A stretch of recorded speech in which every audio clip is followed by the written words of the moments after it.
Guys, welcome back to another video. তো বাসেই আমাকে দেখতে পারতেছেন। তো আমি আসলে এখন যাইতেছি ফরিদপুরের উদ্দেশ্যে। সো বাস থেকে নেমে গেলাম, কারণ এখানে ফরিদপুর এখন ঢাকা শহরের মতন জ্যাম। ওই যে আমার বাস দেখা যাইতেছে আসতেছে। সো তারপর নিলাম একটা রিক্সা নিয়ে চলে গেলাম জনতা ব্যাংকের মোড়। তো এখানে অনেক জ্যাম। তো ফরিদপুর এখন ঢাকা শহরের কোনো অংশে কম না মনে হইতেছে, আর গরমটা মাশাআল্লাহ অনেক বেশি। তো রিক্সা থেকে নেমে একটু হেঁটে হেঁটে যাইতেছি, কারণ ওই পাশে যাওয়া যায় না রিক্সা নিয়ে, অনেক ঘুরতে হয়। তো যাই হোক, চলে আসলাম মামার দোকানে। তো এখন মামা নাই, তো কী করবো, এই জন্য একটু ওয়েট করতেছি। তো এই জন্যে আমি দেখতেছি যে একটা পিচ্ছি সামনে দাঁড়ায় আছে। যাই হোক, তারপরে বসলাম। অনেক গরম যদিও। এরপর গরমে জাস্ট নিজেকে চেনার চেষ্টা করতেছি, এটা কি আমি? পুরো আলুর মতন ফুইলা গেছি। দিকে এই লোকটারে দেখেন, পুরো আলুর বস্তা। যাই হোক, দেখতেছিলাম সবাই গরমে খুব কষ্ট করতেছে। এই দিক দিয়ে আমার ফ্রেন্ড আবার চলে আসে, তো ওরে রিসিভ করতে যাই। তো এই যে ওর সাথে কিছু কথা বলতেছিলাম। তো তারপর আমরা বের হয়ে যাই বাইক নিয়ে। তো আমরা চলে আসি পলিটেকনিক্যাল কলেজে। তো এইখানে আর কি একটু বেশিক্ষণ থাকি নাই, কিছুক্ষণ থাকার পরে দেন কিছু ফটোশ্যুট নেই অ্যান্ড কিছু কথাবার্তা বলি।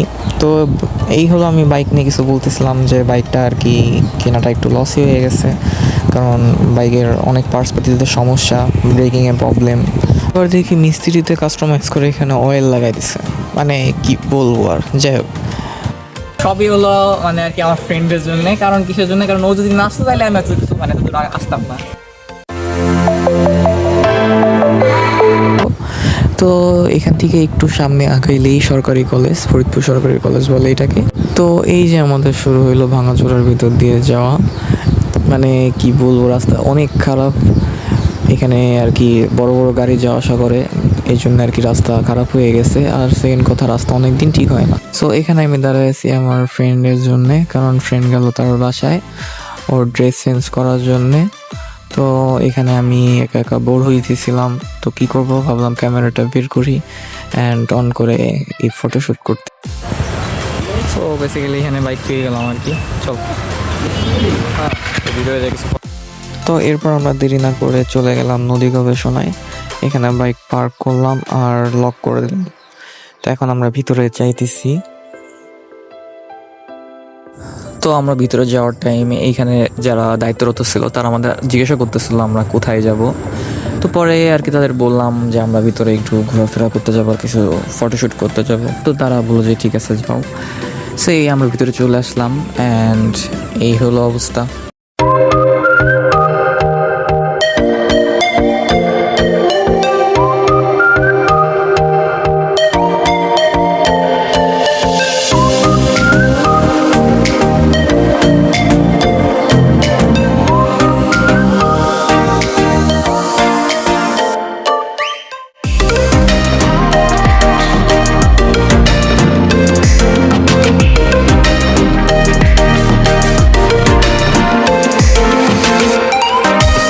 দুঃখ প্রকাশ কর, তুই এত কষ্ট করে বন্ধু আমার ফটোগ্রাফি করে দিল কিছু মানুষগুলোরে, কিন্তু কেউ দিল না, একটু কষ্ট মষ্ট করে কিছু দিল না, বকশিস দিল না আর কি।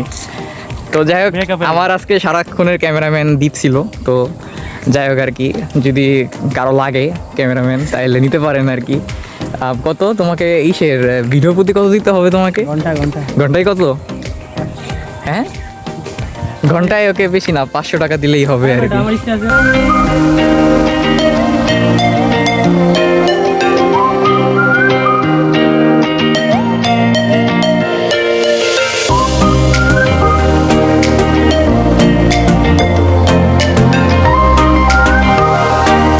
বেসিক্যালি এই জায়গায় সবাক হয়ে গেলাম। এখানে একটা সেন্সর কল আছে, ও দে তো। এই যে পানি পড়তে চায়, মানে চেষ্টা করে, কিন্তু আসলে পানি বেসিক্যালি নাই। যে সেন্সর আছে, এটা বাংলা মাল তো এই জন্য সমস্যা। কি বাংলা মাল? এটাও বাংলা ভার্সন, এটা ইংলিশ কইছে কিটা? সেন্সর কল যতই কওয়া হবে সেন্সর কি? আরে ভাই বাঙালি, বুঝতে হবে। ভাবি আসলে এখানে দীপ ভাবি আর ওইখানে কয়েকটা মেয়ে ভাবি আছে আর কি, আমাদের ডিস্টার্ব করতেছে।